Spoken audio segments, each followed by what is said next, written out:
Doctor Baba Saheb Ambedkar open university.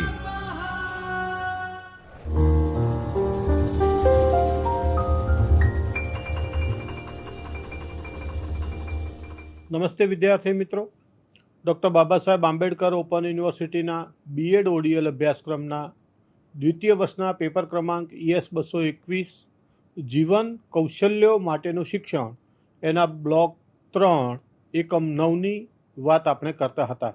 એકમ 9 એટલે કે આપસી સંબંધોનું કૌશલ્ય, the skill of interpersonal relationships, એની આપણે વાત કરતા હતા। હવે આપણે એમાં આગળ 9.6.2ની વાત આપણે કરીએ કે જેમાં હકારાત્મક વર્તન અને આપસી સંબંધોનો સંબંધ, પોઝિટિવ બિહેવિયર એન્ડ ઇન્ટરપર્સનલ રિલેશનશિપ્સની વાત આપણે કરીએ। આપણે આગળ વ્યક્તિત્વની વાત કરી, હસમુખા ચહેરાની વાત કરી અને બીજા કેટલાક ઘટકો આપણે જોયા। આપસી સંબંધો જાળવવા માટેના આ ઘટકો એ જવાબદાર હોય છે, એ મદદરૂપ બને છે। એમાં બીજો મુદ્દો આપણે વાત કરીએ કે હકારાત્મક વર્તન અને આપસી સંબંધો। તો આપણે હકારાત્મક વ્યક્તિત્વ વિશે જાણ્યું અને હવે એવું વર્તન કરનાર વ્યક્તિ એટલે કે હકારાત્મક વર્તન કરનાર વ્યક્તિ એનો સામાજિક અને વ્યવસાયિક રીતે કોઈની પણ સાથે એ સારા સંબંધો બનાવીને સફળતા પ્રાપ્ત કરે છે।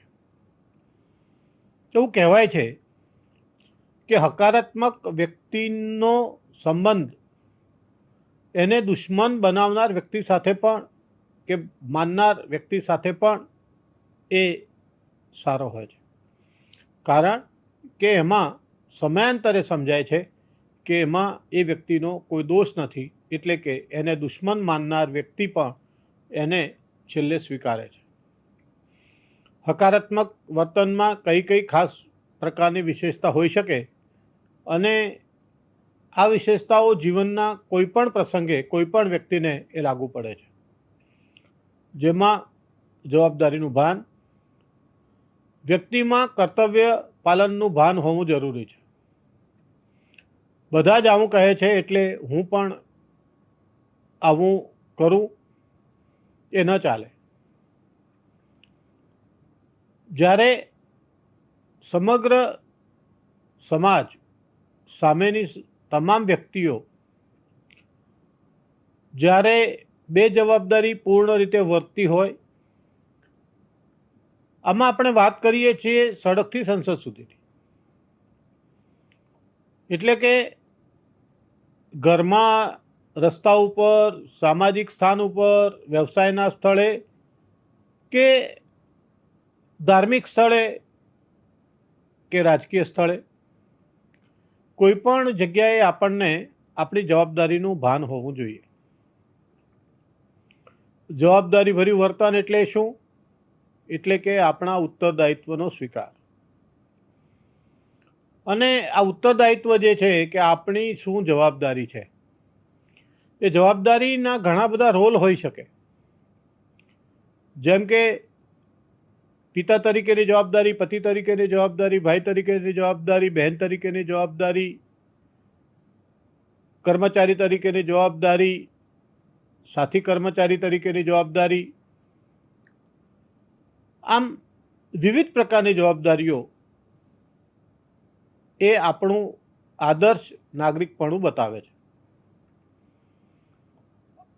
નાગરિક હોવું અને આદર્શ નાગરિક હોવું સામાન્ય નાગરિકની વ્યાખ્યામાં જ એવું આવે છે કે તે આદર્શ હોય।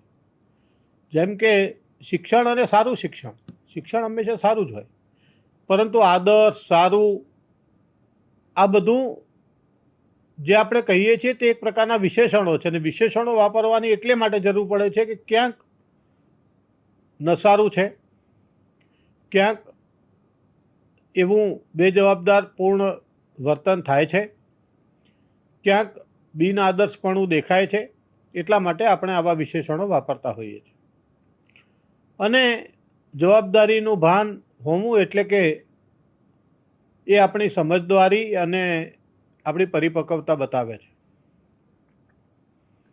નાની જવાબદારી, મોટી જવાબદારી એવું કશું જ હોતું નથી. જે પણ કામ મળ્યું છે, જે પણ કાર્ય છે, તે કામને સારી રીતે પૂરું કરવું અને સારી રીતે સફળતાપૂર્વક એને પાર પાડવું. ઘણી વખત કાર્યની સોંપણી જે કરવામાં આવે છે તે એક વિરોધી ભાવનાના લીધે પણ થતી હોય. ખાસ કરીને કાર્યસ્થળની વાત કરું છું. છતાં પણ આપણે આપણું ઉત્તરદાયિત્વ છે, આપણી સમજણ છે, આપણે આ કામ પૂરું કરવાનું છે એમ માનીને આપણે આપણી ભાવનાથી for the interest of institutions, for the interest of family, for the interest of society, community, nation, જે ગણો તે એને ધ્યાનમાં રાખીને આપણે આપણી જવાબદારીપૂર્વક આપણે સોંપાયેલી ફરજો નિષ્ઠા અને પ્રામાણિકતાપૂર્વક પાર પાડવી જોઈએ અને એને આપણે જવાબદારીનું ભાન અથવા તો ઉત્તરદાયિત્વ અથવા તો દાયિત્વ બોધ આપણે કહીએ છીએ. તો બીજો મુદ્દો છે સહકારમય વલણ. આપણે જાણીએ છીએ કે કોઈ પણ કાર્ય છે એ એક વ્યક્તિથી પૂરું થતું નથી, એ એકબીજા ઉપર આધારિત છે. આપણે સૌ પરસ્પરાવલંબી છીએ. સ્વાવલંબીપણું હોવા છતાં પણ પરસ્પરાવલંબી છે. એક કાર્યની સફળતાનો આધાર તમારે તમારા હાથ નીચેના કર્મચારીઓ, તમારા ઉપરી અધિકારીઓની સાથે રહીને એ આધાર બને છે અને જો એમાંથી એક પણ પાયો ડગમગે અથવા તો બિનસહકારી જેવું લાગે તો એ કાર્યની સફળતા મળતી નથી. પરંતુ એટલું પણ છે કે જ્યારે આપણે કોઈ પણ બાબતમાં સહકારભર્યું વલણ દાખવીએ છીએ ત્યારે આપણને બીજાનો સહકાર પણ મળી રહે છે.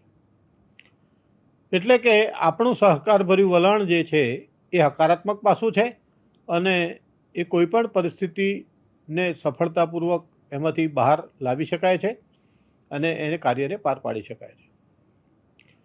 ત્યાર પછીનું છે વચનબદ્ધતા. વચનબદ્ધતા એક એવો ખ્યાલ છે કે પ્રાણ જાય પર વચન ન જાય એવું આપણે કહીએ છીએ.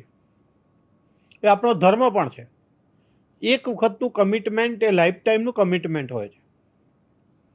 વાતાવરણ બદલાય એમ આપણું વર્તન બદલાય, અફવાઓ સાંભળી અને આપણું વર્તન બદલાય, આપણી નજર પણ બદલાય, એ ખબર પડતી હોય છે. પરંતુ જ્યારે તમે કમિટેડ છો, તમે તમારા ઉત્તરદાયિત્વથી તમને એનું ભાન છે, જવાબદારીનું ભાન છે, ત્યારે આપણે કોઈને આપેલું પ્રોમિસ, સંબંધો નિભાવવાનું પ્રોમિસ એમાં ફોક ન થાય તે આપણે જોવું જોઈએ.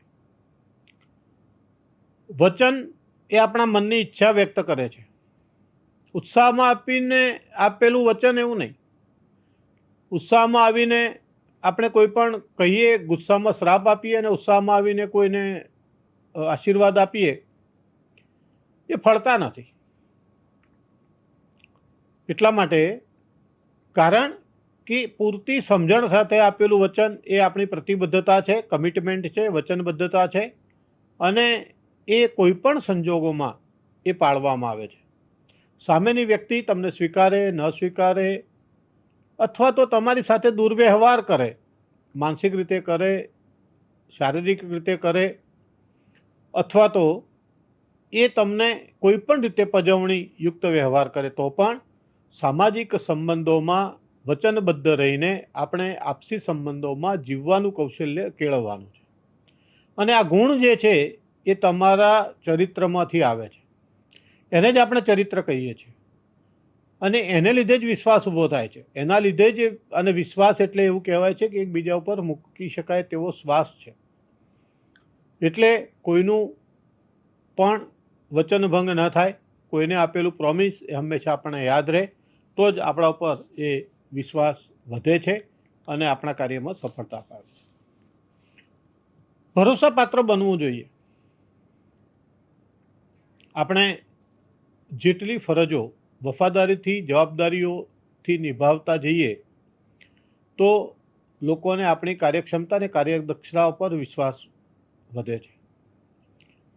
થોડા સમય પછી એ વિશ્વાસ ભરોસા અથવા તો ટ્રસ્ટમાં બદલાઈ જાય છે. કાબેલિયત અત્યંત જરૂરી છે, પરંતુ ભરોસાપાત્ર હોવું એ અનિવાર્ય છે. વર્ષોથી સફળતા અને વફાદારી પછી ભરોસો ઉત્પન્ન થાય છે.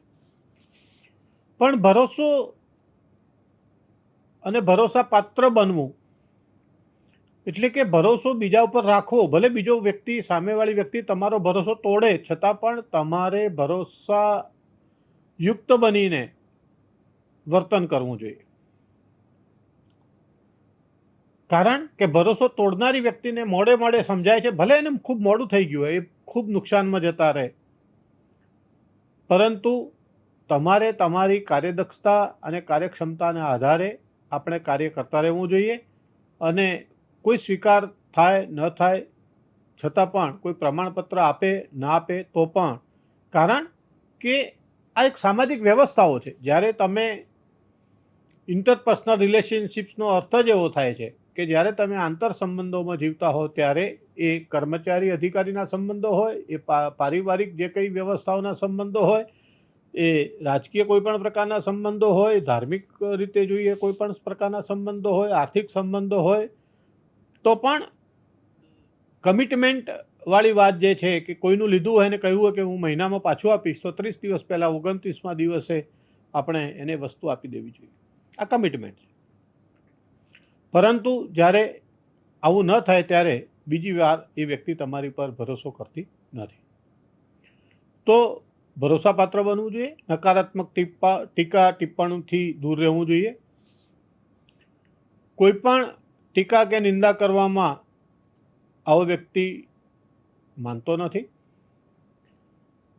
ટીકા ટિપ્પણી એ નવરાઓનું કામ છે.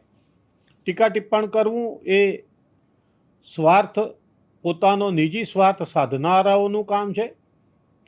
બીજાને હલકા પાડવા, હલકા દેખાડવા, એ ન હોય એવા ચિતરવા, આ પણ એ નકારાત્મક ટીકાનો ભાગ છે. એટલે કે ક્રિટિસિઝમ કરવાની જરૂર હોય તો પણ રચનાત્મક ટીકાનો સહારો લેવો જોઈએ. કોઈ અવગુણ દેખાય તો પણ એ અવગુણને, એ તમારો મિત્ર છે, એ તમારો સાથી કાર્યકર છે, એની સાથે તમારે સ્વીકારવાનો છે. તમારો વિદ્યાર્થી છે, જેવો છે તેવો તમારે સ્વીકારવાનો. જેમ કે વિદ્યાર્થી દૈવ યોગે મળે છે, એ તમારી સામે જે કોઈ વિદ્યાર્થી છે એ તમને, એનો વાંક શું, એ તમારી પાસે આવ્યો છે, અભ્યાસ કરવા આવ્યો છે, તો એની કોઈ પણ મર્યાદા હોય, એ મર્યાદાઓની સાથે સ્વીકાર કરીને આપણે એને કામ લઈને એની પાસેથી એને જે કંઈ કૌશલ્યો શીખવવાના હોય તે શીખવીને, એના પર વિશ્વાસ રાખીને આપણે કાર્ય પાર પાડવું જોઈએ. રચનાત્મક ટીકા એટલે કેવી રીતે? જેમ કે કોઈ પણ વ્યક્તિના જ્યારે આપણે કોચ તરીકે, માર્ગદર્શક તરીકે કામ કરતા હોય ત્યારે એ વ્યક્તિનું આપણે એના સકારાત્મક પાસા અને એના નબળા પાસાનો અભ્યાસ કરતા હોઈએ છીએ.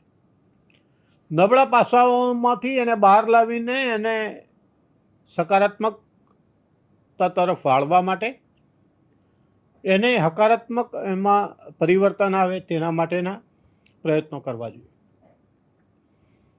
માનવ સહજ સ્વભાવ છે કે સારી બાબતો સાથે ખરાબ બાબતો દરેક વ્યક્તિત્વમાં જોડાયેલી છે, પરંતુ નકારાત્મક બાબતોને મિનિમમ લેવલ, એટલે કે ઓછામાં ઓછું ધ્યાન આપીને સારી બાબતોને ઉજાગર કરવાથી એ નકારાત્મક બાબતો આપોઆપ ધીમે ધીમે સામેવાળી વ્યક્તિના વર્તનમાંથી, વ્યવહારમાંથી દૂર થતી હોય. અને આપણે એને રચનાત્મક ટીકા દ્વારા એનું ધ્યાન દોરીને આપણે એને બહાર લાવીએ છીએ. ફરિયાદી કે વાંધા વચકાવાળી વૃત્તિ. કેટલીક વ્યક્તિઓને ફરિયાદ કરવાની લત લાગેલી હોય છે. તેઓ સ્વર્ગમાં જઈને પણ ફરિયાદ કરી શકે કે બધું સારું છે પણ આટલું અનુકૂળ નથી આવતું. તો જ્યારે બધું વ્યવસ્થિત ચાલતું હોય, બધું સરસ રીતે ગોઠવાયેલું હોય, ત્યારે વાંધા ઉઠાવવાનો, વાંધા વચકા કાઢવાનો કોઈ મતલબ ખરો? કારણ કે આવી વ્યક્તિ, વાંક દેખી વ્યક્તિ એ તમારા કાર્યનો અવરોધ બને છે અને એ કાર્ય જે છે એ પાર પડી શકતું નથી. કંઈક કારણ હોય તો રચનાત્મક ટીકાની જેમ યોગ્ય ફરિયાદ કરવાની પણ ફરજ છે, પરંતુ આપણે આના માટે વાંધા વચકાવાળી વૃત્તિને બદલે માર્ગદર્શક બનીને માર્ગ કાઢવાની વૃત્તિ એ બતાવવી જોઈએ. પરંતુ તમારો કાઢેલો માર્ગ સ્વીકાર્ય હોવો જોઈએ. ભલે એના પર ચર્ચા થાય, કદાચ આપણો કાઢેલો માર્ગ યોગ્ય ના હોય. હવે બીજા જ્યારે બ્રેઇનસ્ટોર્મિંગ એમાંથી તો આવ્યું છે કે બ્રેઇનસ્ટોર્મિંગથી સાચો ઉકેલ, સારા ઉકેલ તરફ એ પ્રશ્નનું નિરાકરણ આવતું હોય છે, કે જે ઝડપી હોય, ઓછો ખર્ચાળ હોય અથવા તો બિન ખર્ચાળ હોય, બધાને વિન વિન સિચ્યુએશન થાય એવા પ્રકારનો હોય. એટલે કે જ્યારે આવ્યો કોઈ પણ પ્રસંગ ઊભો થાય ત્યારે બ્રેઇનસ્ટોર્મિંગ કરીને, સાથે બેસીને ચર્ચા કરીને એ ઉકેલો ઉપર ચર્ચા કરવી જોઈએ, ન કે સમસ્યા ઉપર. મિત્રો, આના આધારે કેટલાક પ્રશ્નો પૂછી શકાય કે હકારાત્મક સંબંધો કેળવવા માટે વ્યક્તિમાં કઈ કઈ વિશેષતાઓની જરૂર છે અને હકારાત્મક સંબંધો કેળવવા માટે વ્યક્તિનું વર્તન કેવું હોવું જોઈએ. તો આ એકમનો સમગ્ર સારાંશ જે છે એ જોઈએ તો આપણે પારસ્પરિક સંબંધોના કૌશલ્ય વિશે અભ્યાસ કર્યો. આપસી સંબંધો શું છે, આપસી સંબંધો માટેના તાર્કિક મંતવ્યો, આપસી સંબંધોને મજબૂત બનવાની આવશ્યકતાઓ અને વિવિધ પ્રકારના સંબંધો વિશેની ચર્ચા કરી. આ સામાન્ય ચર્ચા પછી આપણે સંબંધ કેવી રીતે બને છે એના વિવિધ તબક્કાઓ જોયા. સંબંધોને અસર કરતા પરિબળો વિશે વિસ્તૃત જાણકારી મેળવી. આપસી સંબંધોને સુધારવાની વિવિધ રીતો અને સરળ સૂચનો વિશે અનેક મુદ્દાઓ આપણે સ્પષ્ટ કર્યા. પારસ્પરિક સંબંધોને અસર કરતા અનેક પરિબળ જેવા કે કમ્યુનિકેશન, અહંકાર, કુથલીની ભૂમિકા આપણે સમજી અને છેલ્લે આપણે હકારાત્મક સંબંધો કેળવવા માટે વ્યક્તિગત વિશેષના અને વ્યક્તિના વર્તનના વિશેષ મુદ્દાઓ વિશે પણ આપણે જાણકારી મેળવી. એકમને અંતે કેટલીક પ્રવૃત્તિઓ આપેલી છે કે એ પ્રવૃત્તિઓ ઉપર આપણે ધ્યાન આપવું જોઈએ અને એ પ્રવૃત્તિઓ આપણે કરવી જોઈએ, જેથી કરીને આપણે આ જે કંઈ કૌશલ્ય કેળવ્યું છે અથવા તો જેના વિશેની આપણે સૈદ્ધાંતિક માહિતી મેળવી છે તેનો અમલ કરીને એ પ્રવૃત્તિઓમાં જોડાઈને આપણે એ આપસી સંબંધોનું કૌશલ્ય જે છે એનો મહાવરો આપણે કરી શકીએ. એકમ 9.9માં કેટલાક ચર્ચાના મુદ્દાઓ છે. આપણે સહાધ્યાયીઓ સાથે, સહકાર્યકરો સાથે આપણે ચર્ચવા જોઈએ. પરિવારમાં ચર્ચા થાય, જેમ કે સંબંધને વિકૃત થતો કેવી રીતે બચાવી શકાય, વ્યક્તિગત હકારાત્મક વિશેષતાઓ કઈ રીતે વધારી શકાય અને વ્યક્તિગત રીતે સારા સંબંધો કેવી રીતે બનાવવા અને જાળવવા માટેની આપણને જે માહિતી મળી છે એના માટે આપણા અનુભવો પ્રમાણે સંબંધી જાળવવા માટે આપણે શું પ્રયત્નો કરીશું એની ચર્ચા કરવી જોઈએ. આજ સુધીના આપણે જે કંઈ પ્રશ્નો જોયા તે કુલ 13 પ્રશ્નો હતા આ એકમના પ્રશ્નોના કેટલાક ઉત્તરો અહીંયા આપ્યા છે એકમના અંતે, એકમ 9.10માં. તો એના મુદ્દાઓ પર આપણે ધ્યાન રાખવું જોઈએ, 13 પ્રશ્નોના ઉત્તરો જે છે તે. અને એકમના અંતે આના વિશે વધુ જાણવા માટે એકમ 9.11માં સૂચિત સંદર્ભ વાંચન સામગ્રી એ આપણને આપી છે અને આ વાંચન સામગ્રીને આધારે આપણે આ મુદ્દાને વધારે સારી રીતે સમજી શકીશું. તો મિત્રો, આજે આપનો ખૂબ ખૂબ આભાર. આ સાથે આપણે એકમ 9 પેપર ક્રમાંક ES 221 દ્વિતીય વર્ષ બીએડનું આ પેપર છે. એના એકમ 9 ઇન્ટરપર્સનલ રિલેશનશિપ સ્કિલ્સ વિકસાવવા માટેનું જે કૌશલ્ય જે છે એની વાત આપણે પૂરી કરીએ છીએ. આવતા એકમમાં આપણે નવો કોઈ 10મો એકમ શરૂ કરીશું. રજા આપશો. નમસ્તે. સ્વાધ્યાયઃ